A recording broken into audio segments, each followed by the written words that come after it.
Olá, seja muito bem-vindo para mais um Emuná Talks. E hoje temos uma entrevista muito especial. Eu tenho a alegria de estar aqui em Dubai nesses dias. Eu sou Samuel Kutensky, pastor na Alemanha e líder da plataforma Renew. E eu tenho a alegria e o privilégio de entrevistar nada mais, nada menos de que a Railda Moraes de Oliveira. Tudo bem com você, Railda? Oi, gente, tudo bem? E aí, tá preparado para a entrevista? Acho que sim, não vi roteiro, gente. Ok, então vamos lá. Bom, Railda, quem conhece você de perto sabe que você é uma pessoa de muito destaque. Para algumas pessoas, né, te conhecem como Railda, outras pessoas conhecem você como a pastora Railda, e outras conhecem você como uma profissional liberal de sucesso, e algumas pessoas mais próximas têm o privilégio de te conhecer como Rai. Mas nós queremos saber de você como que a sua história começou, qual é a sua biografia, conta para nós, além dos títulos e de todos esses adjetivos, quem é a Railda? Como que começou a história dela? Vamos lá, antes de responder, eu queria orar com vocês.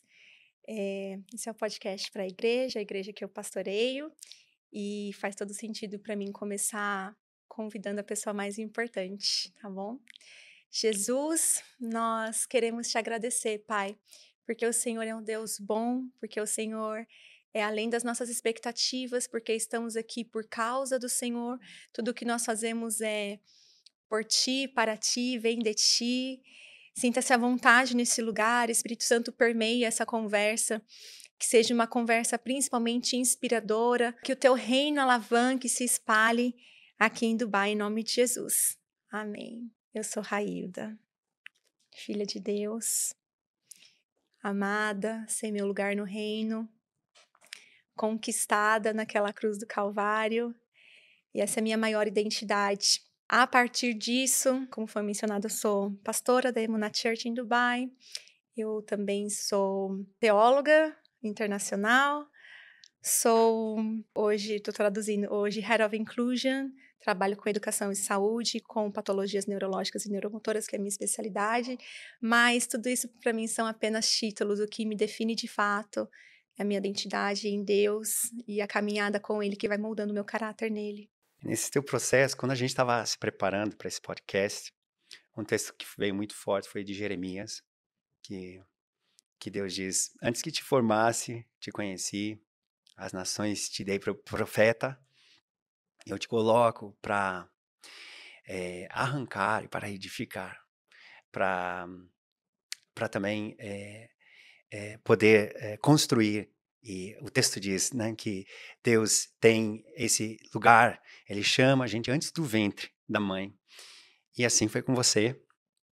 Você tem um chamado e você tem uma história. Conta para nós como a sua história começou. Vou permear um pouquinho de infância, adolescência e a minha fase jovem adulta e até onde nós estamos aqui. Somos em 4, temos 3 meninas, um menino, minhas 2 irmãs mais velhas casadas e um irmão mais novo. As minhas 2 irmãs mais velhas, elas têm uma diferença bem grande de idade, então eu não convivi na minha infância. Elas são 12 e 15 anos mais velhas do que eu, então eu sou mais próxima do meu irmão, que é 1 ano e meio de diferença. Tivemos uma infância difícil, não foi fácil. Eu cresci com a minha mãe sustentou os 4 filhos sozinha. E meu maior exemplo, assim, de uma mulher guerreira que batalhou, que nos sustentou.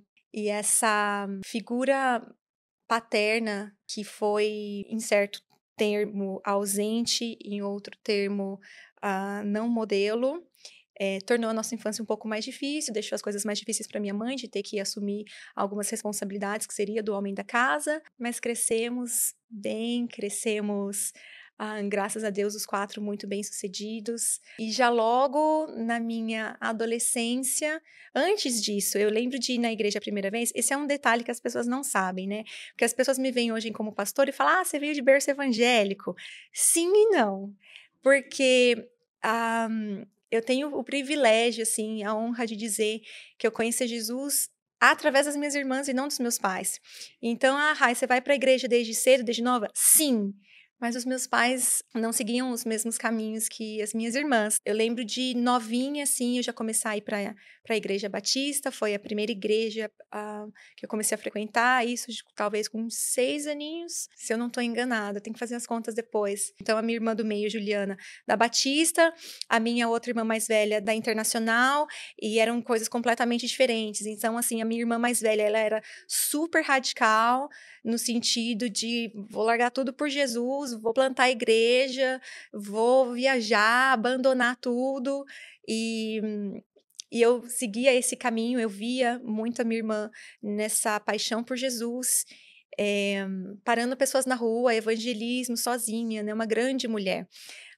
Já a minha irmã do meio, ela foi, em passos diferentes, assim, acho que posso falar comparando as 2, na minha visão, a minha irmã Juliana foi um pouco mais lenta, não foi uma conversão radical, a minha irmã mais velha quando se converteu saiu quebrando, CDs na época, né, vinil, de músicas que não faziam mais parte do contexto que ela estava vivendo no momento. Ela era muito radical, eu lembro de passar natais, assim, de repente tinha uma pessoa estranha, "Quem que é?", "Ah, é a Nana que evangelizou e trouxe", e de repente pegou um estranho ali da rua, tá passando o Natal, a ceia conosco. Então, a minha irmã mais velha, ela tem esse perfil de personalidade mais forte. A minha irmã do meio, ela é mais pacata, assim, então eu sou meio que uma mistura das 2, né. Então, aí começa a minha caminhada com Jesus. Então, já na minha adolescência, eu lembro de ser discipulada na igreja da minha irmã mais velha, mas eu era mais apegada com a minha irmã do meio, então eu ia passar os finais de semana lá, eu me convidava para ir pra igreja, então, da Batista, minha irmã mais do meio, a Juliana, ela foi para uma igreja mais pentecostal, então é por aí também que eu vou. E aí, com 16 anos de idade, eu me mudei para Ourinhos.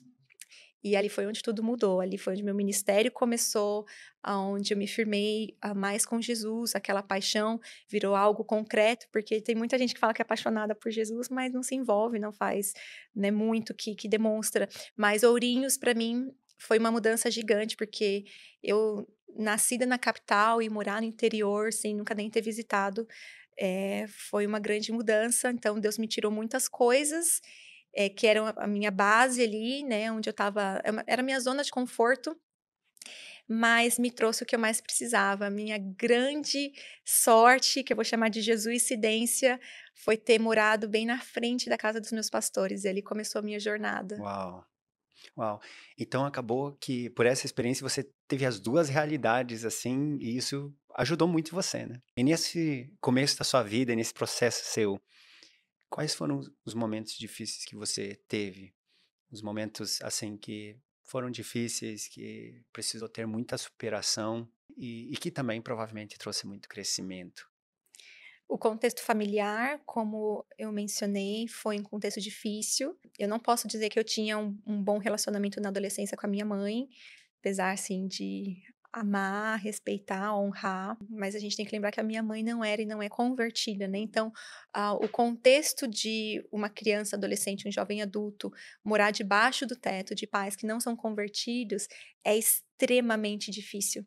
Ainda mais porque era o meu primeiro amor. Então eu chegava da igreja, eu ia começar a ler minha Bíblia, orar, e fazer minhas coisas, e eu ia para a faculdade lendo Bíblia, e eu pregava na faculdade. Então a pessoa que está no primeiro amor, ela pode ser incômoda para aqueles que não vivem essa realidade. Então esse foi um grande desafio. Tem vários, eu posso falar vários aqui.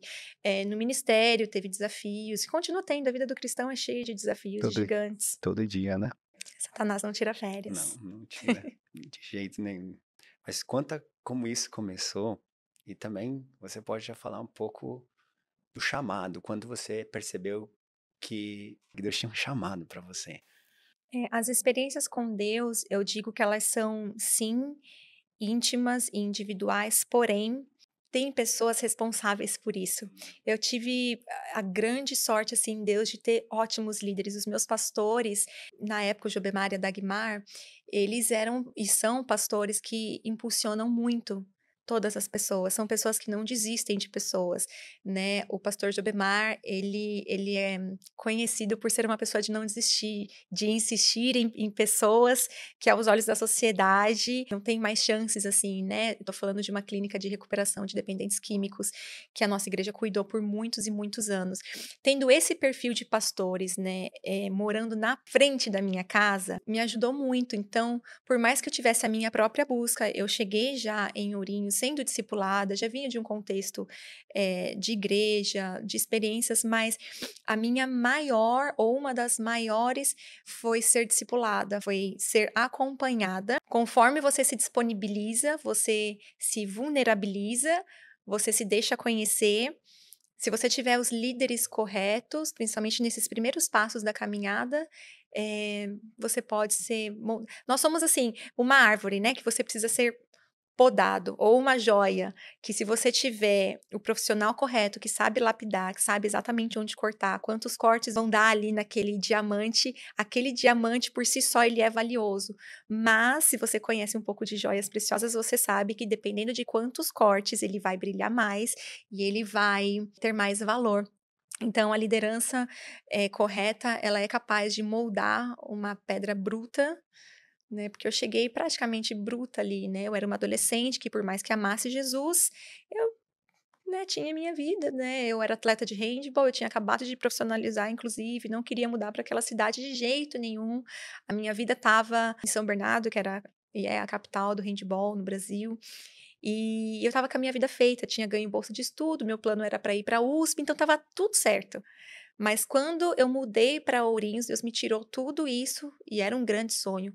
Uma das minhas faculdades, a primeira faculdade que eu fiz foi educação física, porque eu pensava: "O que que uma atleta vai ter, como profissão?" Eu falei: "Ah, vou fazer educação física", então eu tive que escolher muito nova, então minha vida estava pronta, estava desenhada, e por esse perfil que eu te relatei na minha infância, eu já fui desde cedo preparada para ser independente, então com 16 anos eu já era, assim, uma adulta, né, então já estava com a minha vida resolvida, mas quando Deus me traz para Ourinhos e me coloca no contexto da igreja que eu entrei, são pessoas, assim, que me ajudaram. Se eu sou o que eu sou hoje, eles têm grande, grande, grande parte nisso. Claro que as minhas irmãs também, os pastores, a igreja onde eu me encontro, mas ter líderes firmes, responsáveis e que de fato investem em você, principalmente nesses primeiros passos, é essencial. Uau!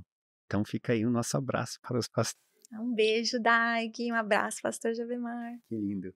E fica aí também a motivação e incentivo de você achar alguém que te pastoreie bem. E fica um incentivo para vocês, pastores, que investem no discipulado. Tem pessoas que vai ser aquilo para o resto da vida, por escolha delas, porque, como eu falei, experiências com Jesus, elas são sim individuais e íntimas, mas tem todo um contexto de pessoas, de amigos de Jesus, que ele coloca para te ajudar. Ainda assim depende de uma escolha.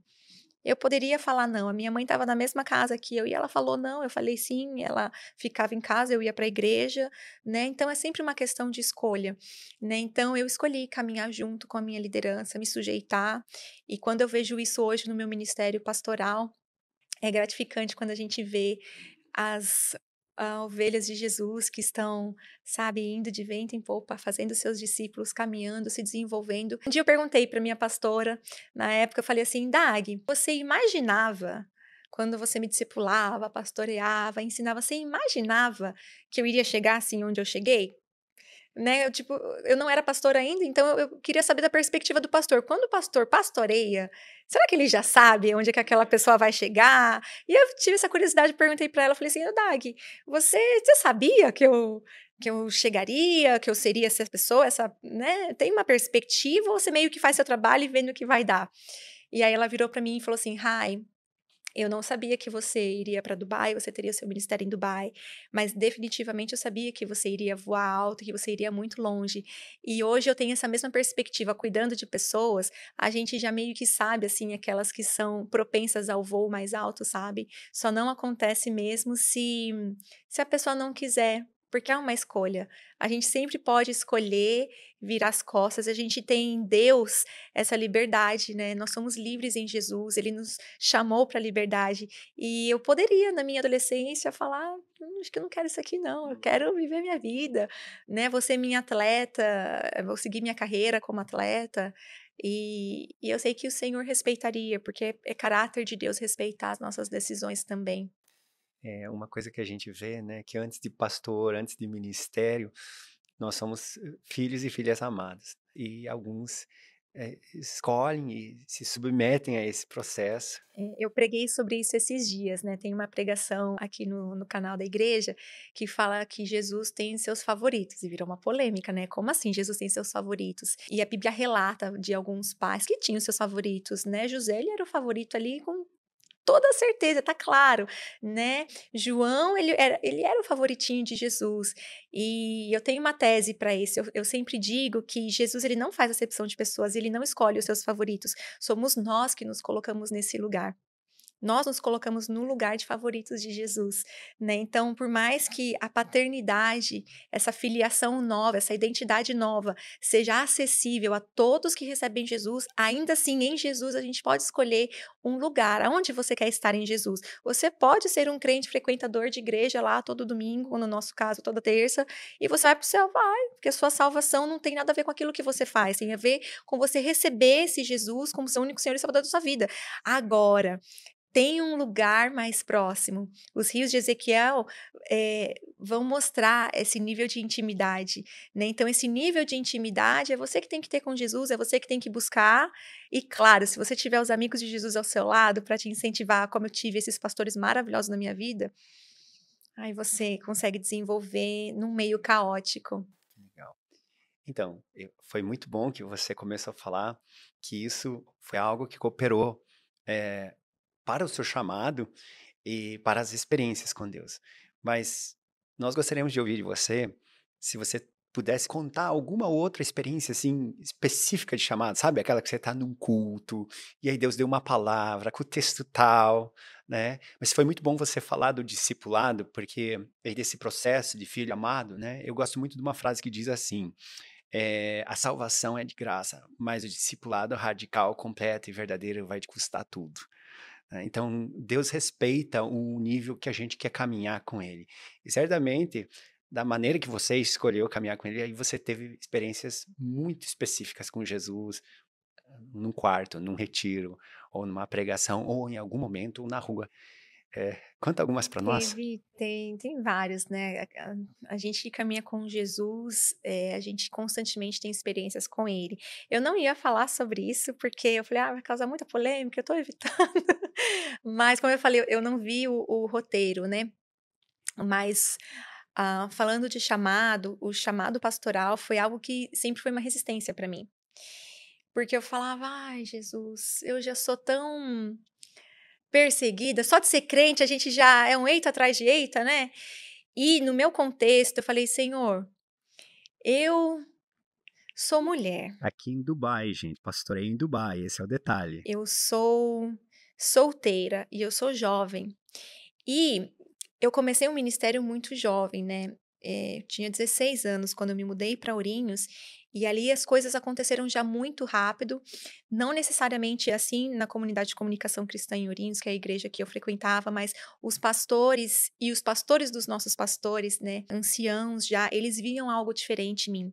Então eles sempre me impulsionavam, sabe. Então eu fui líder de ministério muito cedo, comecei no ministério infantil, que é uma pregação, porque eu não dava aulas, né. Quem trabalha com criança, você sabe que você prepara sermões, Às vezes mais difícil, né? mas às vezes não é mais É mais difícil, difícil. porque você falar para um adulto é você falar na sua linguagem, agora você trazer aquela mesma mensagem numa linguagem que alcance o coração daquelas crianças, é muito mais difícil. Então, aqui todo o meu amor por quem trabalha no ministério infantil, e esse foi o primeiro ministério, né, mas como eu falei, eu era muito próxima dos Que idade pastores, você então tinha? 16 anos e meio. 16 anos, ok. Exatamente, 16 e meio. Então eu cheguei servindo, me tornei líder do ministério e comecei a servir eu acho que eu passei, o pastor Gilbermar fala assim que eu passei em todos os ministérios da igreja, e a intercessão, e a louvor, e o ministério da palavra, e a evangelismo, porque eu entendo que o nosso primeiro chamado é servir. Quando as pessoas me perguntam assim: qual que é o meu chamado, pastor?" Eu não sei, seu primeiro chamado é servir. Jesus, ele veio para servir. Então, se você quer descobrir o seu chamado, sirva na necessidade local da sua igreja, né? Só se disponibilize, e foi isso que eu fiz. Eu sempre fui muito atacada porque Eu era nova e eu ouvia das pessoas: "Ah, você é muito jovem para fazer o que você faz". E eu passei por situações, assim, até de humilhação mesmo, né, de: "Isso aqui não é para você, volta, se aparta". Eu já tive pessoas que chegaram a tocar em mim e me empurrar para trás, falar: "Ó, aqui não". Você podia contar essa experiência. Não, essa eu vou deixar em off. Ok. Eh, Vamos ver, talvez no final, assim.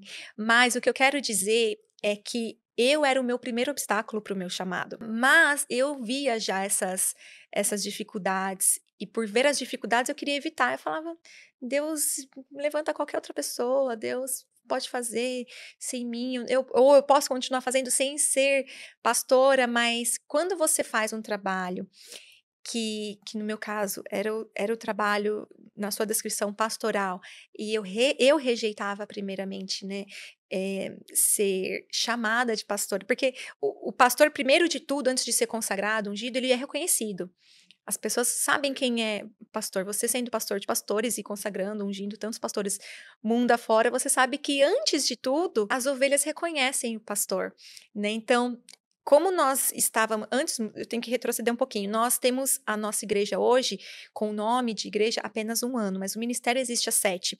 7 anos nós estamos completando agora em agosto. Então, o que que eu fazia? As reuniões eram na minha casa, a gente tinha o church at home, a gente se reunia nas casas pelo contexto, né, do país muçulmano, e em finais de semana eu ia servir uma outra igreja maior. Ou seja, todo o tempo aqui, mesmo você tendo uma profissão, você sempre foi missionário. Desde sempre, mas eu não queria tanto que o pastor, né, no Brasil, ele falava: "Vamos abrir", ele falava: "Não, pastor, eu vim para cá para trabalhar. Eu, né, tipo, eu vou, esse é meu foco e tal", né. Mas e foi até assim, né, que a igreja começou, porque eu falei não para um, falei não para outro, mas de novo, as pessoas te reconhecem, então começaram a bater na minha porta, né, bateram e falavam assim: "Ai, será que a gente não pode ter um grupo de oração, uma reunião?". E aí o Senhor pesou, né, falou comigo: você pode falar não para os homens, mas você não pode falar não para mim". Uhum. E eu: "Claro". E aí eu lembro que eu comecei, tem gravado até a primeira ministração, 7, 7h30, terminou às 3 da manhã, as pessoas não iam embora. Aí na Uau! semana seguinte nós fizemos de novo 7h30 até às 3 da manhã. até às três da Essa foi manhã. a abertura do ministério. É, na minha casa. E aí, na semana seguinte foi a mesma coisa, e nunca mais nós paramos até a gente ter o nosso espaço hoje. Mas, até termos o nosso espaço hoje, o que eu estava dizendo sobre o chamado é que eu tinha uma resistência, né. Então, eu tive os pastores da Mosaic, que me ajudaram muito. Então, Inclusive, você ajudou eles também no processo de plantação da igreja deles quando eu aqui em cheguei na Dubai, né? Mosaic, eles estavam num número muito reduzido. Acho que quando eu cheguei, éramos em 60 pessoas no máximo. Né, mas eu cheguei querendo ficar quietinha, né, não queria ser vista. Eu lembro que era época de pandemia, então eu ia com uma máscara, assim, preta, a igreja era da parede preta, e eu ficava no fundo, assim, da igreja, eu falava assim: "Eu não quero ser vista, não sei o quê". Mas foram pastores que me acolheram, o pastor Jeremy, muito querido, ele vem também de uma raiz batista tradicional, casado com a Ela, que não é nada tradicional, e ali eu fui crescendo com eles e ajudando-os, e ali eles já me viam pastora, eles me chamavam de pastora, e eu repreendia as pessoas, eu falava: "Pss, não fala, pode me chamar de Rai, pode me chamar de Rai", porque eu tinha noção já daquilo que Deus tinha Ou colocado. seja, as ovelhas chamavam de pastor, a igreja que você ajudava também chamava e via você como pastora. Mas eu não gostava, me incomodava. Eu ficava muito tempo assim, eu demandava esforço demais para consertar, tipo, a fala das pessoas, sabe. Eu: "Não, pode me chamar de Rai, tá tudo certo, e não precisa não sei o quê". Aí eu pregava e colocavam lá: "Pastora Railda", eu falava: "Meu Deus do céu", eu falo que não Deus e me tem o senso expõe de humor, não é? mais ainda. Eh, e aí o que aconteceu, respondendo a sua pergunta das experiências com Deus, eu estava no meu quarto de oração, eu tenho um quarto de oração em casa, e é onde o Senhor fala comigo a respeito de absolutamente tudo na minha vida. E naquele momento, o Senhor já estava trabalhando algumas coisas, mas aí ele falou comigo: "Já chegou seu tempo". Ele falou: "Olha, agora é o tempo de pegar essa luz, essa chama e colocar num lugar de exposição, e eu estou te fazendo pastora". Eu ouvi do Senhor, não tinha ninguém no meu quarto. "Eu estou te fazendo pastora da igreja". E aquilo me estremeceu, porque eu conheço a voz do meu pai. Não era uma voz humana, não era uma voz, não tem nem como falar que era da minha carne, porque eu não queria. E geralmente Deus pega esses, aqueles que não querem, é esse mesmo que ele puxa. Eu anotei, quando eu tenho uma convicção muito grande que é Deus falando comigo, eu anoto o que foi falado, anoto o dia, o horário. Não passou as semanas, veio, um casal de missionários, um indiano e uma casado com uma americana, e foi muito legal essa experiência, porque eu estava na igreja onde eu sirvo hoje também, né, tem uma igreja maior que eu sirvo e que cobre a gente, e eu estava nessa igreja, e esse rapaz, sabendo que eu era brasileira, ele veio, assim, correndo, ele tem uma paixão pelo Brasil, ele falou assim: Rai, can I be part of your group?"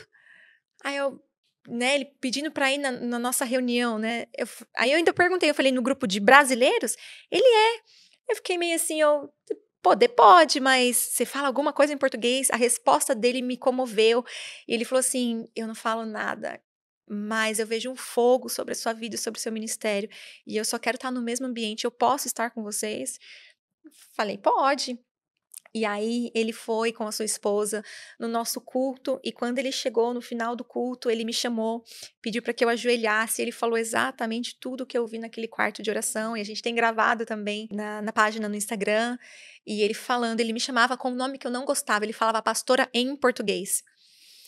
Ele falava: "Você é uma pastora, você tem um ministério apostólico, você tem um ministério pastoral, Deus está te levantando, Deus está te dando um prédio", e a gente assim, né, naquela situação, as ovelhas ao redor impondo as mãos sobre mim, todo mundo concordando, e Deus entregando assim, sabe. Ele falou: "É tempo de exposição, você é uma chama aqui, eh, em Dubai", aquilo que Deus tinha falado comigo, que eu era uma chama, que eu era uma luz, que estava debaixo do cesto no canto, né. Usando da parábola, e que ele estava me erguendo, que ele estava me chamando para aquele tempo, e ali eu precisei me render. E ali eu que era a primeira, pessoa negando, né, e segurando e falando não para esse ministério, mas isso vem de um contexto também. Por que que eu não queria, e eu achava que eu podia fazer tudo sem o título de pastora? Porque eu era muito atacada. "Ai, você é muito nova. Você é muito nova para fazer o que você faz." Eu pregava com 17 anos na faculdade com Aquilo 400 ficou pessoas. meio que marcado, né? Não só marcado, mas era repetitivo. São ataques constantes. Satanás, ele não muda muito as estratégias, sabe. Então, as pessoas viravam pra mim e falavam: "Ah, mas você é muito nova", né, e atacavam. Eu falava: "Mas quem é você? Você nem tem idade pra isso", né. Então, assim, ser uma pastora nova ou uma líder de ministério nova, mulher, eu estou num país muçulmano. Né, então Deus me chamou para fazer uma obra num país que eu amo, que eu sou muito grata. Inclusive, o governo aqui é algo, assim, extremamente generoso para cristãos, eles não sendo cristãos, entende? A abertura que eles dão pra gente, de eles mesmos cederem espaços para a igreja, você não vê isso em todo o país muçulmano, sabe? Então eu tinha isso também quando eu vim para Dubai, né, eu falei: "Ai meu Deus, o que uma crente vai fazer lá, Jesus, que você tá me enviando lá para Dubai, no meio do monte de gente que Você é bem é assim, corajosa. eu sou corajosa naquilo que Deus fala comigo. Se ele falou comigo, eu não meço muitos esforços, assim. Aí não precisa ter muita coragem, porque eu tenho dependência. Quem é dependente não precisa de tanta coragem. E como é bom quando, mesmo a gente relutando, Deus vem e fala audivelmente. Foi um processo, né, foi um processo comigo. Claro que não foi de um dia para o outro. Então, quando eu estava no museu, que eu tô falando de talvez 4 anos atrás, mais ou menos, e aí o Senhor foi trabalhando, fazendo, falando, me moldando, e aí não teve para onde fugir. Então, e o Senhor começou a usar muitas pessoas, e tudo que Deus falava ia se cumprindo. Então, tudo que aquele profeta falou junto com a sua esposa se cumpriram em questão de semanas. Semanas. Foi algo assim que não tinha muito para onde fugir. E eu dou graças a Deus por esse relacionamento íntimo com Deus, de quando ele usa pessoas para falar comigo, ele sempre já falou comigo antes. Quando você fala assim, de sofrimento, infância difícil, adolescência difícil, a gente pode usar os momentos difíceis para se aproximar de Deus. Nos momentos difíceis foi o gatilho, talvez, ou foi o maior impulsor para eu desenvolver meu relacionamento com Deus, né? Porque eu não tinha meu pai ali para contar, minha mãe também relacionamento difícil. Quem que eu tinha? Não tinha ninguém, eu tinha Jesus.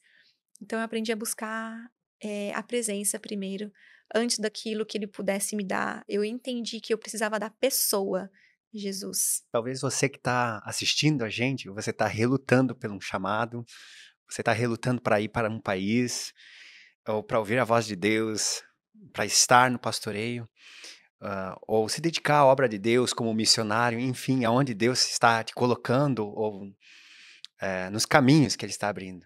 Fica então aqui um encorajamento para vocês em cima do que a gente está ouvindo.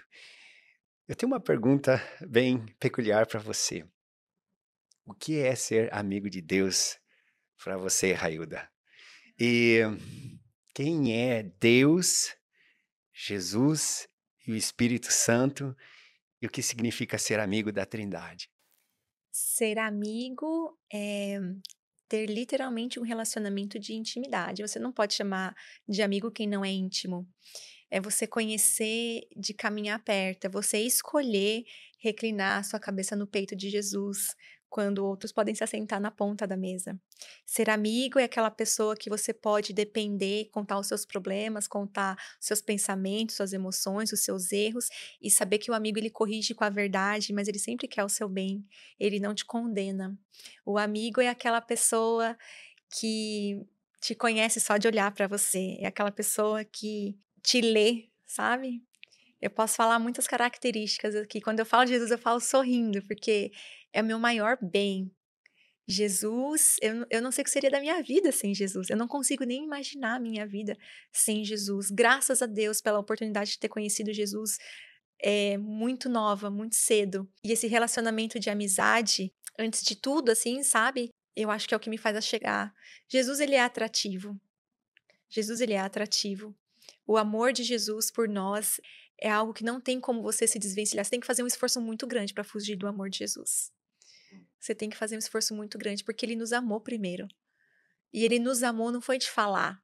Eu tenho uma dificuldade muito grande com pessoas que só falam, mas muito grande, porque quando eu olho para a cruz, eu não vejo fala, eu vejo uma frase, duas talvez. Senhor, Senhor, por que me abandonaste? E a segunda frase, hoje você vai estar comigo no paraíso.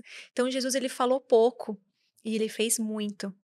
Eu tô falando da cruz, porque Jesus ele era um pregador, ele falou muito nas sinagogas e por onde ia, mas no momento de provar o amor, ele fez.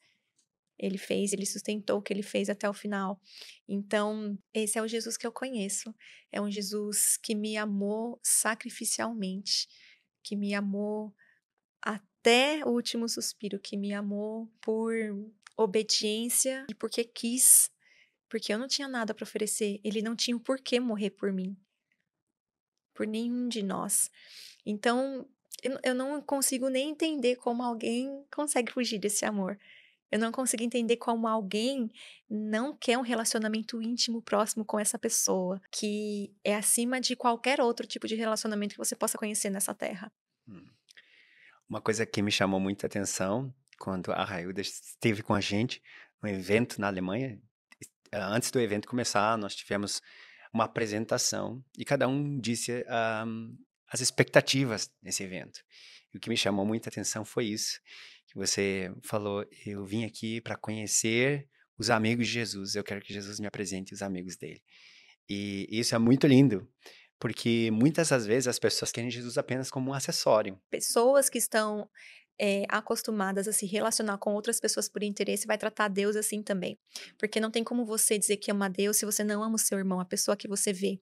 Então, as pessoas que vão até Jesus por interesse, elas existem desde o começo. Desde o começo, é São chamadas verdade. de multidão. Teve uns que só vieram por causa do pão, da A multiplicação dos multidão. pães, A multidão. outros só por causa dos milagres. E aí, qual é a dica que você dá para as pessoas que estão ouvindo aqui o Emunat Talks e querem ser amigas de Deus?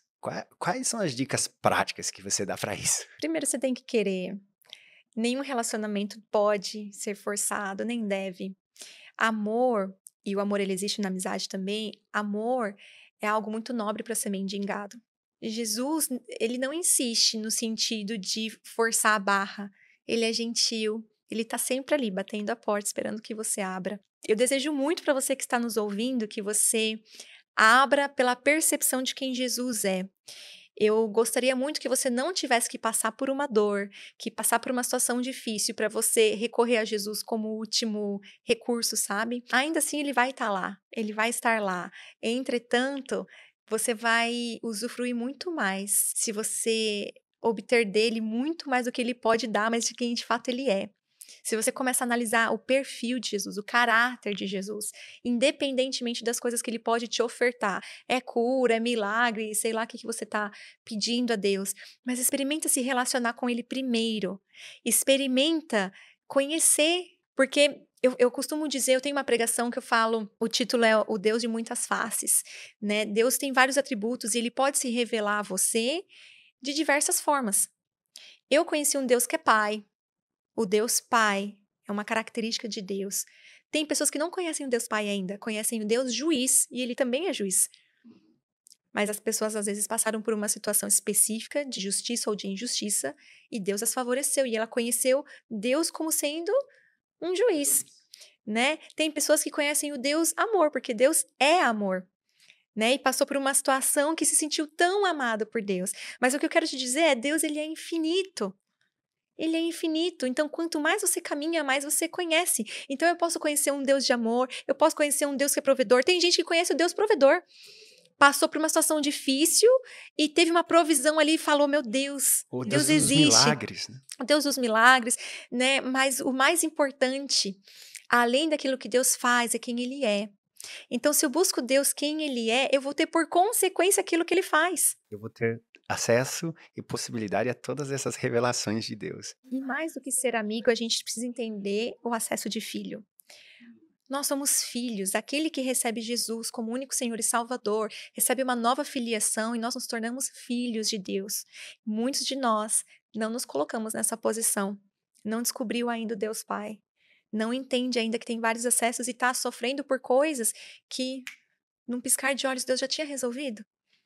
Porque de manhã, Deus não vem e diz: bom dia, meu profeta, bom dia, minha pastora, né, o meu ungido. Ele vem e vai se revelar dizendo: bom dia, minha filha, bom dia, meu filho, tudo bem? E como é bom ter esse relacionamento. Existem algumas disciplinas espirituais que ajudam nisso? Muitas. Por Não favor, tem, fale pra não, gente. não tem como. Tem ovelhas aqui no backstage, né, ovelha? Dá um joinha. E eles sabem o quanto eu cobro deles que sejam disciplinados no sentido de ter disciplinas espirituais. Por quê? Porque a única coisa de graça é a salvação. Todo o resto você tem que correr atrás. E Deus é justo. A gente acabou de falar de um Deus que é juiz. Deus, ele é justo. Ele vai dar conforme aquilo que você busca. A palavra fala, né? Batei, batei e a porta se abrirá. A palavra fala de você ser insistente como aquela viúva que vai perturbar o juiz, porque quer muito algo, não é? Então, a salvação ela é de graça, mas todo o resto te custa. Ser cristão não é para qualquer um, não é para os fracos. Você tem que ser muito forte. E como tudo na vida que você quer ser bem-sucedido, você precisa de disciplina. Né, falando aqui da minha carreira como atleta no início, você precisa ser disciplinada, né? Ou se você quer qualquer objetivo, você quer um bom trabalho, o trabalho dos sonhos, você precisa ser disciplinado.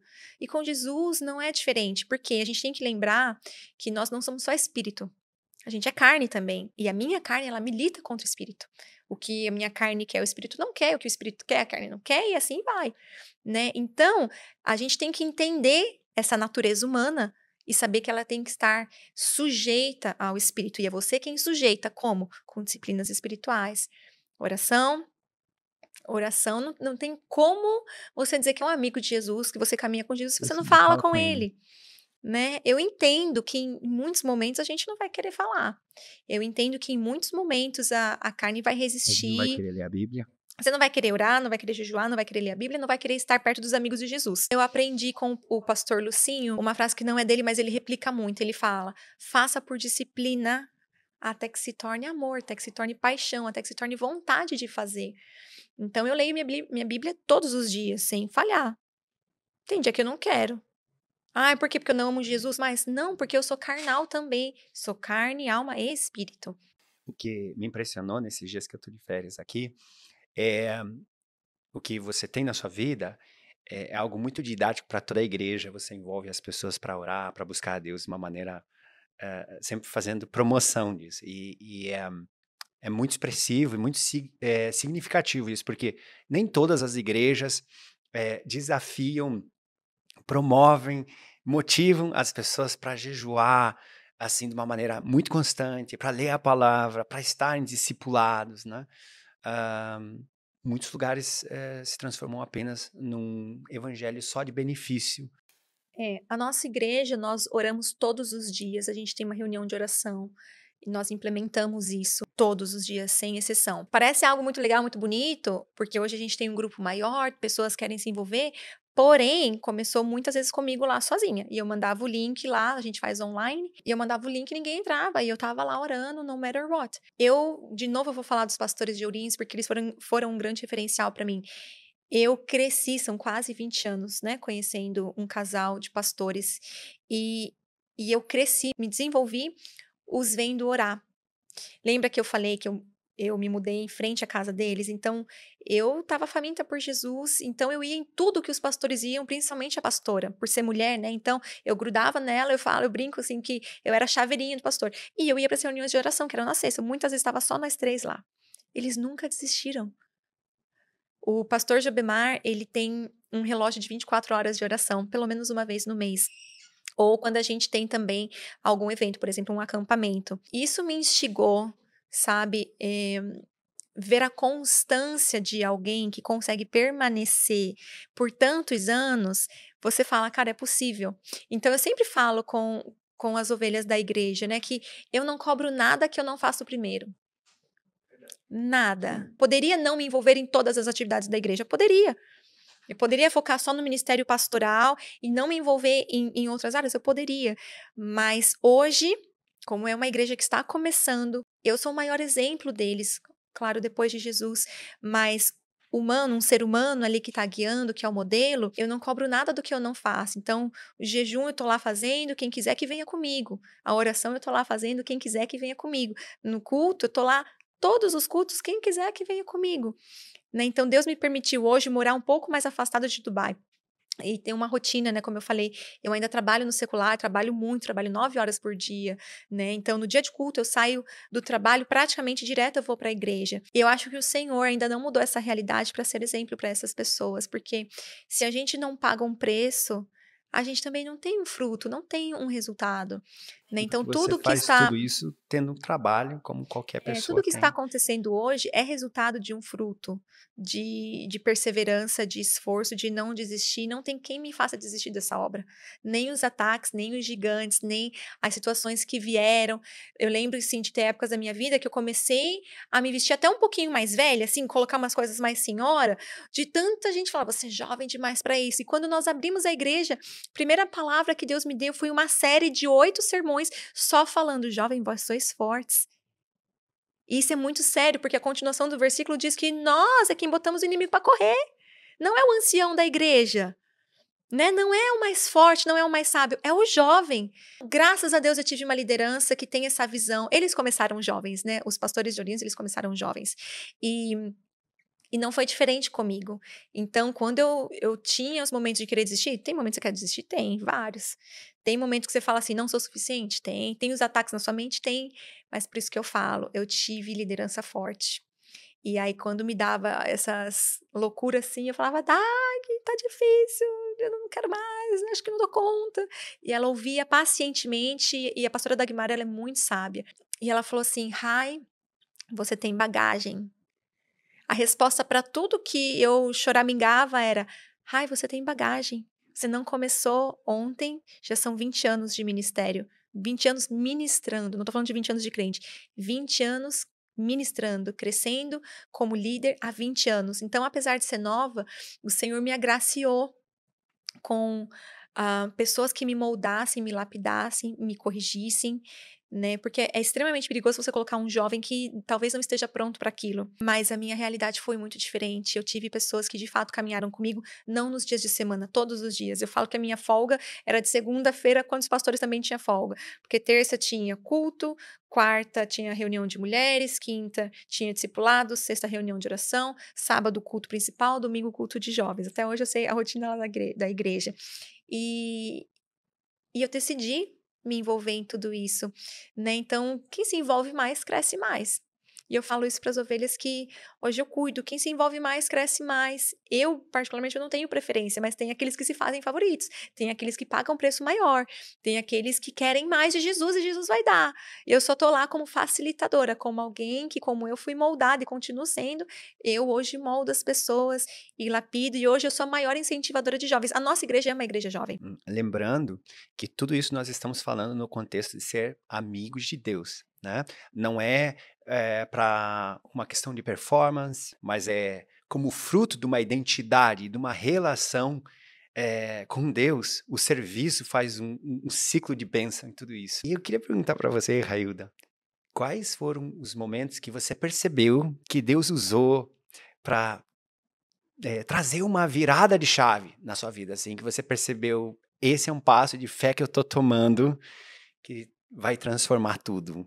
Sabe aqueles momentos que você caminha em fé para algo muito louco, que é contra todas as, aparentemente contra tudo e contra todos, mas é porque você tem uma direção de Deus, você tem uma palavra de Deus. Quais foram esses momentos na sua vida? Muitos. Conta para nós alguns A episódios. gente, como líder, nós temos que entender que Deus dá a visão, a direção para o líder. Então, nem sempre todo mundo vai entender.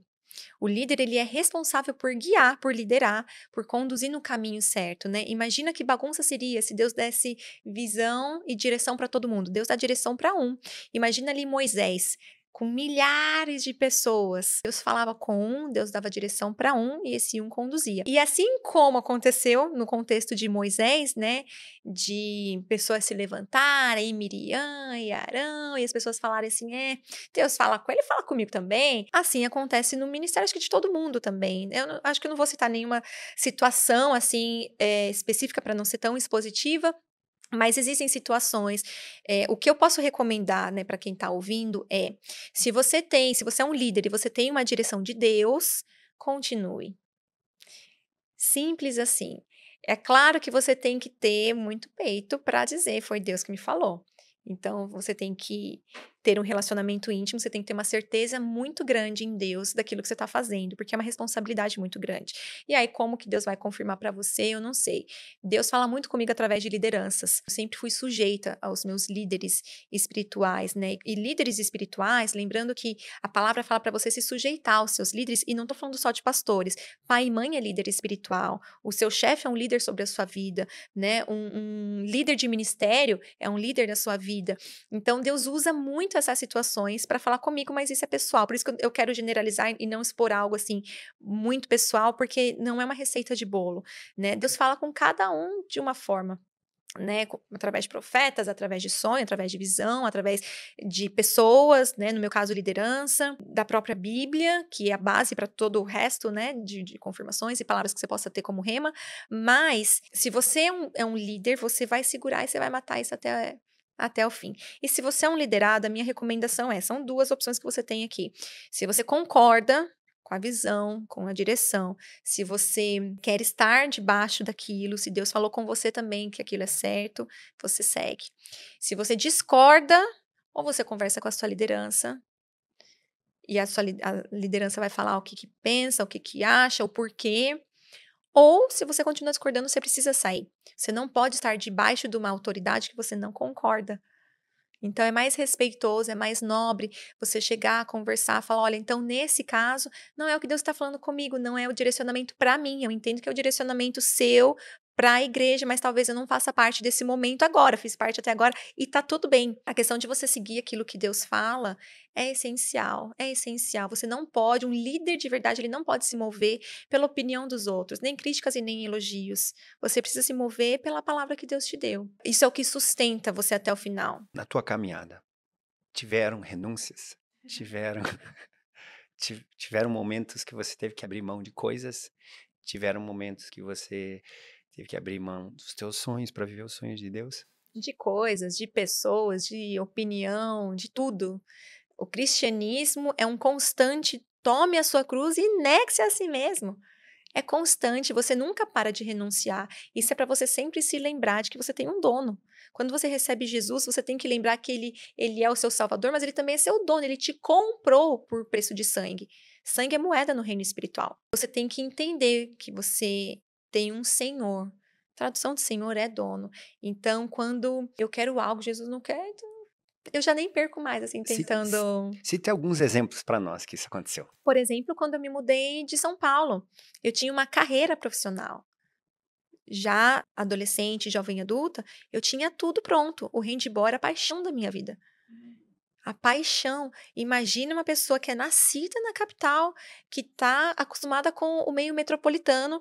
Através do handball, eu tinha ganho, assim, bolsas, como eu falei, eu já estava encaminhada para a USP, e Deus fala, muda. Eu fui sem nunca nem ter visitado a cidade. Você foi lá no anonimato, caiu numa outra cidade, e ali começou a ser pastoreada, e aquilo tudo foi gerando uma Deus, nova ele história. sempre sabe o que é melhor para você. E Deus, eu tenho uma frase que Deus falou comigo: o não dele nunca vai ser maior do que o sim. Toda vez que você tem um não de Deus, é porque o sim dele é maior. Eu, como eu falei, eu estava toda estruturada, mas o que me faltava era o mais importante. Eu estava na igreja lá, mas eu não era envolvida. Como eu falei, se eu morresse naquela época, eu podia ir para o céu já. Eu já tinha salvação. Mas Deus, ele não quer nos dar uma vida só depois da morte. Ele quer nos dar uma vida e vida abundante aqui. E para isso você tem que caminhar com ele. E ele escolheu essa forma, que é através de pessoas. Não existe pessoa que tem relacionamento com Jesus que não tem relacionamento com pessoas. Porque as pessoas são de Deus. Como é que você vai se relacionar com as pessoas com Deus sem as pessoas que são de Deus? Não faz sentido nenhum. Quando falam assim, né? Ai, Jesus, mas quando foi que te vestimos? Quando foi que te alimentamos? Quando foi que te visitamos? Quando você estava doente? A resposta é: quando você fez a estes, você fez a mim. Jesus hoje não está mais aqui em carne e osso, né? Ele nos chama de embaixadores, representantes. Então, quando você faz para o outro, você faz para ele. Então, eu tinha tudo menos esse relacionamento, que é uma das coisas que eu mais prego hoje. Sobre discipulado, tem a ver com relacionamento com pessoas, e o relacionamento com pessoas tem a ver com o seu relacionamento com Deus. Não existe, não tem como, é impossível. Não tem como, você que está desengrejado, não tem como você ter um relacionamento pleno com Deus se você não tem com pessoas. Então eu tinha tudo. Eu tinha absolutamente tudo, nada me faltava em São Bernardo, na época que eu morava lá. Mas quando Deus me tirou de lá, eu vi que tudo que eu tinha, que USP era nada, que carreira profissional no esporte era nada. Assim, porque Deus estava pedindo isso de você, né? Vamos deixar Uma bem renúncia. claro. Eu tentei muito ficar. Os meus pais, como eu falei, minha mãe me criou praticamente sozinha. Eu não tinha condições de ficar com o meu pai, né? Minha mãe resolveu se mudar e eu tive que, de novo, Deus falando através de lideranças espirituais, eu tive que. Então eu fui atrás da minha mãe muito contrariada, brava na viagem inteira. Eu lembro que eu tinha acabado de comprar um tênis de handball e eu mudei pro interior, a terra era vermelha, sabe aquela terra do pé vermelho? E eu falava, essa terra vermelha manchando meu tênis de handball. Então eu tinha uma aversão à cidade, aquela mudança, e eu mal sabia o que Deus estava preparando para mim. Eu entrei na faculdade estadual depois, perto ali, né, da cidade onde eu morava. E me destaquei no esporte lá também, meu Deus, tantos títulos eu ganhei lá. Eu conseguia jogar, como eu estava na divisa, né, de São Paulo e Paraná, eu conseguia jogar em ambos os campeonatos. Então Deus me honrou muito lá, porque quem é do handball vai entender, quem estiver assistindo e for do esporte vai entender. Olha aí, O, gente, aproveita e manda para quem é do handball. São Bernardo é a capital, a Metodista, que é meu time do coração, é um dos maiores times lá. Então, quando uma atleta desse nível vai para o interior, cara, eu voava, né? E Deus, ele foi tão gentil comigo que depois de 2 anos morando lá, eu fui chamada para a seleção brasileira, que era o meu objetivo. Sério? Eu Uau. fui chamada 2 vezes, e ali de novo, Deus me pede uma renúncia, eu não fui. Eu não fui porque Outra renúncia. mais uma. Eu fui chamada 2 vezes para a seleção, com 2 anos que eu estava em Ourinhos e com 4 anos que eu estava em Ourinhos. E eu precisei falar não de novo. E foi muito engraçado, porque eu estava indo para um campeonato e eu estava indo orando. Eu falei, Deus, esse campeonato aqui no interior, o que, que eu quero com o interior? Deus, o Senhor sabe que meu objetivo era a seleção e de lá eu ia para a Europa. Já estava tudo pronto. Quando eu falo que minha vida estava esquematizada, estava tudo pronto. Eu abri mão de coisas assim muito importantes e que iriam definir o meu destino. E eu lembro que eu fui para aquele campeonato e eu tinha um condicionamento físico muito diferente das atletas que estavam ali naquela cidade específica, né? E aí eu despontava aquele campeonato que eu fui orando, falando: "Deus, o que que eu tô fazendo aqui? Eu queria ir pra seleção", foi o campeonato que tinha um olheiro que veio lá da minha cidade de São Bernardo e me chamou. E ali eu entendi Deus falando: "Eu entendo o seu desejo, eu estou te ouvindo", porque tinha, sei lá, qual a probabilidade, quase zero, nula, a possibilidade de eu ser vista no interior. A minha maior probabilidade, possibilidade de ir para a seleção brasileira, era eu continuar jogando num time de ponta, como a Metodista, o MESC, e não foi o que aconteceu. Eu fui lá para o interior, pois Deus mandou um olheiro lá para o interior, recebi o convite, e aí eu não fui. Uau! É um episódio muito expressivo e que bom que você está compartilhando isso com a gente aqui. Mas eu imagino que teve outros momentos de renúncias para ser conduzida para aquilo que Deus tem para a tua vida. Eu tenho um exemplo que foi muito forte para mim, de sujeição aos meus pastores. Eles me pediram algo, assim, que era lícito, era correto, era o que de fato eu precisava na época, mas eu tive uma dor muito grande. E eu lembro que na época eu nem falei que sim, eu falei assim: "É, eu vou orar, se Deus falar comigo", mas porque tinha uma resistência muito grande no meu coração. Mas eu precisei renunciar, porque o Senhor de fato falou comigo, falou: "Sua pastora tá certa, é assim mesmo que tem que ser feito". E eu tomei um caminho que eu não queria, assim. Eu sempre, como eu falei, sempre fui independente, né. Sempre fui independente, sempre tomei minhas próprias decisões, gerenciava a minha própria vida, de novo, por causa dessa ausência ali da paternidade. Minha mãe não se envolvia muito, acatava tudo que. Acatava assim, né? Ela não tinha muita voz, eu já era uma adulta, eu saí para morar fora do país já muito nova, então eu só avisava. E nesse contexto de só avisar, um belo dia eu me deparei com uma decisão diferente da que eu tinha tomado para mim. E que eu estava relutante, muito relutante para ouvir, por causa do contexto, né, que eu estava envolvida. Até, se eu posso deixar um recado para você, ouça a sua liderança, porque às vezes você está envolvido em situações que de dentro você não se enxerga. E o líder, o bom líder, como eu tive bons líderes, eles conseguem ver você além de você, conseguem ver o seu potencial, conseguem ver as suas intenções. O líder, ele consegue te moldar literalmente. Quando eu falo que o líder, ele corta, ele lapida, aonde ele sabe que você vai brilhar, tem áreas específicas para isso. E eu não vou dizer que eu fui rebelde, eu não fui rebelde, eu nunca tive problema, assim, de sujeição e de respeito à autoridade espiritual, porém, eu tive sim as minhas relutâncias, eu tive as minhas dificuldades de acatar, e ali eu entendi, eu aprendi de Deus que eu precisava renunciar àquilo que eu queria fazer no momento, e graças a Deus eu consegui enxergar só lá na frente que a minha liderança na verdade estava certa e eu estava errada. Então, pessoal, hashtag fica a dica, ouçam seus líderes, ainda que doa Dói, muito. viu? Dói muito. Dói. Mas, como eu falei, Deus usa pessoas. Deus não ia aparecer ali pra mim, e falar assim: "Railda, faz isso, faz aquilo", e aí eu iria obedecer porque era Deus. Não é assim que funciona. Deus, ele usa pessoas, né. Então, quando você tá debaixo de uma liderança saudável, de novo, estou falando de líderes saudáveis, porque hoje tem tanto líder abusivo, igrejas abusivas, esse não era o meu contexto, graças a Deus. Eu cresci numa igreja saudável, eu passei essas décadas com líderes que de fato me amavam, se importavam comigo. E na verdade, eu tô lembrando de outra situação que aconteceu aqui em Dubai, né, a pastora lá do Brasil falou assim: "Olha, nós te amamos muito e aqui em concordância com o pastor, é isso que a gente te recomenda fazer". Aí quando você é mais maduro, a liderança que te conhece pode falar: "Olha, te recomendo", aí a recomendação você já sabe que você tem que obedecer. Mas foi algo difícil e sempre é, Deus, ele sempre trata conosco de renúncias, de abandonar. Eu tô falando de liderança, mas até com ovelha. Às vezes Deus, ele fala comigo e fala assim: "Fica quieta, não responde, só serve". Às vezes aquela ovelha às vezes não tem maturidade ainda para permear naquele assunto. Às vezes quando você engole alguns sapos, isso também é renúncia da sua vontade, renúncia da justiça própria. E às vezes você tem que fazer isso até com os menores, né, mas não foi isso que Jesus fez, né, ele veio para servir os menores, e isso custou, isso fez ele renunciar, ele renunciou toda a sua glória, se humilhou. E principalmente quando a vontade de Deus, o que Deus está sinalizando, muitas vezes parece que não tem sentido nenhum, parece que é a coisa pior que existe. Realmente custa bastante, né? custa tudo.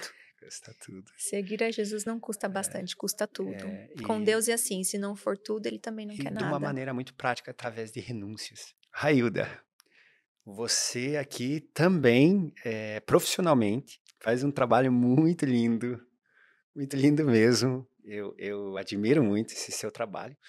Você podia contar um pouquinho pra gente? Eu tenho algumas faculdades diferentes, graduações diferentes. Uma delas é, eu sou pós-graduada em patologias neurológicas e neuromotoras, e eu trabalho com necessidade especial.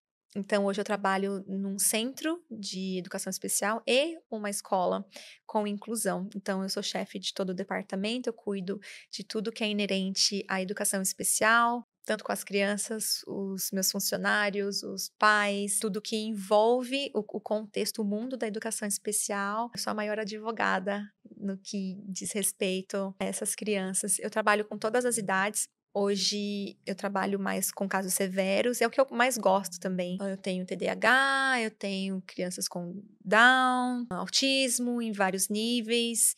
Tem pessoas com, não sei se é assim que fala no Brasil, porque mudam os termos, mas com as desabilidades, né, físicas, mas principalmente com cognitivo. Então eu trabalho com físico, cognitivo e comportamento. Hoje não tanto físico, mas comportamento, porque é muito difícil, já apanhei muito. Meu corpo é cheio de cicatrizes das crises das crianças, porque não é todo mundo, sabe, consegue conter. Então, já tive que me envolver em casos, assim, mais agressivos mesmo, né, que faz parte. Tem algumas disorders que, é uma característica ser agressivo. E até encontrar a medicação correta, o tratamento correto, terapia correta, você tem que lidar com a situação para acolher essa criança, adolescente ou adulto. Uau! Eu ia perguntar para você, você já falou, no meio da entrevista algumas coisas a respeito, mas nos dê alguma nota a mais sobre a Emunah Church, como é estar plantando essa igreja, nessa fase de plantação, e nos fale um pouco da sua vida, como é viver em Dubai, com toda essa dinâmica. Dubai é um lugar que é o sonho de muita gente, né? E esse é o meu, talvez, maior desafio em pastorear aqui. Que as pessoas Porque vieram atrás de um Eldorado, né? Porque as pessoas vêm atrás de um sonho, as pessoas se deslumbram. Dubai é um lugar deslumbrante, mas isso pode ser uma distração também e te afastar do Senhor.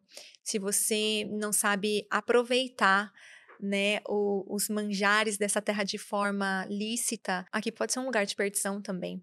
Pastorear em Dubai não é simples, não é fácil, não só pelo contexto muçulmano, islâmico, mas o contexto de tem muito mais atrativos, parece, não é? Quando você quer resgatar alguém, a pessoa ela tá vivendo no mundo que é legal, é gostoso, que São é muitos atrativo, manjares. mas demais. Aqui em Dubai, tudo que você tem no Brasil aqui é multiplicado.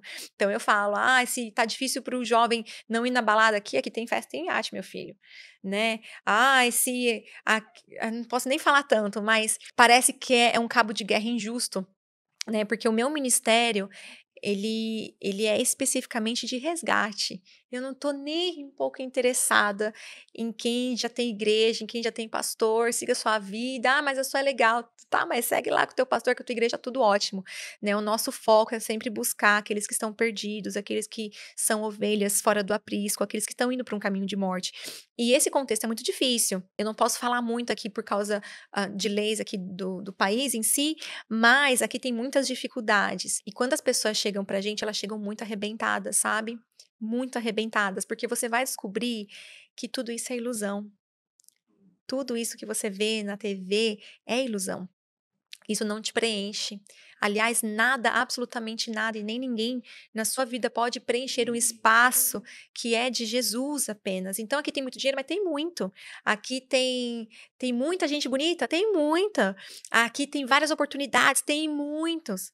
Mas isso pode te levar para longe da graça, sabe? Deus nunca vai te trazer, nunca vai fazer com que você permaneça num lugar que vai te afastar da graça dele, sabe? É porque no mundo é sempre um falso conforto, uma falsa alegria, eh, uma falsa felicidade. Agora eu tenho algumas perguntas mais rápidas para você que eu tenho aqui anotado. Qual que é o lugar favorito para você do mundo? Aeroportos. Boa, muito boa. Não deu tempo de falar aqui, mas eu fui comissária da Emirates também, né, maior empresa de aviação do mundo. E era uma pergunta que eu sempre recebia: "Qual que é o seu destino favorito?". Aeroportos você vê muita verdade, você vê pessoas que estão se reencontrando depois de muito tempo. Você vê pessoas sendo recebida com flores, você vê a falta que as pessoas fazem, a importância.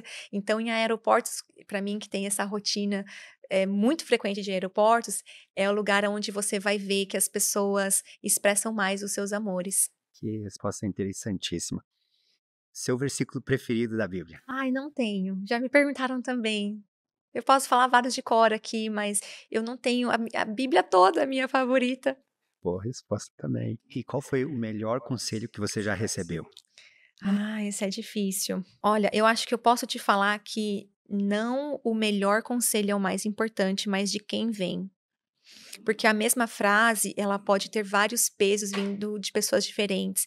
Então, quando a minha pastora da época, ela simplesmente falou uma frase: "Você tem bagagem", ela trouxe de volta toda a minha história, ela me empoderou ali falando que entre outras palavras, que aquilo que estava na minha mente era apenas seta, estava vindo de pessoas que não me conheciam, e vindo de pessoas que te conhecem, aquilo te dá força. Então não o melhor conselho, mas de quem vem, se é uma autoridade espiritual sobre a sua vida, tem um peso gigante. Uau! Qual é a palavra que define a sua missão? Eu acho que a minha missão de fato é resgate, mas é o resgate eu sempre falo que eu sou líder de líderes, então aqueles que a sociedade vê como o deixado de lado, que não tem potencial nenhum, eu reconheço em mim que eu consigo ver o potencial nas pessoas que elas não conseguem. E às vezes de forma dura, de forma muito firme, de forma a lapidar, e lapidar significa cortar, dói, mas eu vejo isso como até uma essência de vida mesmo, não só ministerial, porque é justamente isso o porquê eu escolhi a necessidade especial, porque são justamente os que falam: "Ai, não tem esperança, né. Ai, o diagnóstico fala assim, fala assado". Então eu acho que isso me instiga. Acredito que até agora as pessoas estão recebendo muitas informações, mas mais do que tudo, elas estão sendo ministradas pelo que você está falando. Eu imagino que em vários momentos, várias pessoas se identificaram com alguma coisa. Eu queria pedir que você possa orar e liberar uma palavra na vida das pessoas que estão aqui escutando. Eu imagino que foi um desafio muito grande para você estar nesse momento gravando podcast. E não é fácil, a gente vencer os desafios. Para mim também, um desafio muito grande chegar hoje aqui. É muito grande. Mas eu creio que Deus tem uma palavra especial para você que está escutando. Eu creio que Deus pode usar você, Railda, para liberar. Principalmente acima de todas as habilidades e, e coisas que a gente, talentos que a gente tem. Eu vejo que muito na sua vida aconteceu porque você resolveu obedecer. E hoje você se tornou essa pessoa pelo caminho da obediência. Eu conheço algumas pessoas que também foram e caminharam disso. E que tudo vem por acréscimo quando a gente busca primeiro o reino de Deus. Então nós vamos ter a sua palavra de oração. Mas antes de ter a sua palavra de oração, eu quero me dirigir a quem está nos assistindo e dizer o seguinte: se essa palavra até aqui está te abençoando, se inscreve no canal. Esse pessoal aqui é fera, esse pessoal é dedicado, eles levam Jesus com muita ousadia, eles se consideram, têm uma seriedade muito forte com Jesus, são pessoas de busca, e mais do que tudo, nas redes sociais deles, eles têm um ritmo muito forte, e eles postam e sempre estão trazendo informação pelo Instagram, pelo YouTube.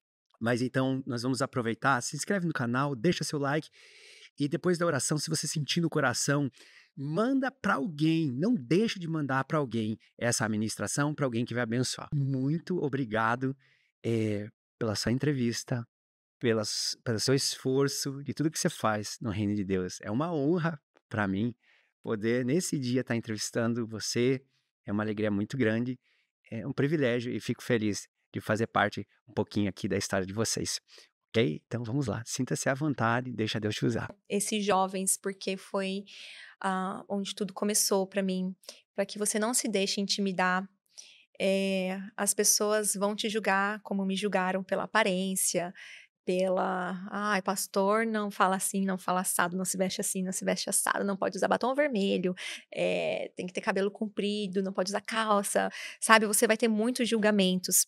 Entretanto, você tem que lembrar que o seu chamado e a opinião de Deus ao seu respeito sempre vai ser maior do que o das pessoas ao seu respeito. Da mesma forma que eu perseverei, não sou tão jovenzinha assim, mas continua sendo, mas hoje acho que eu ouço um pouquinho menos disso, mas falando de quando eu comecei com 17 anos de idade a pregar, e eu pregava para jovens, eu pregava para pessoas como eu, e eu nunca parei porque simplesmente alguém me incentivou. Então, eu quero te dar 2 conselhos, se eu posso.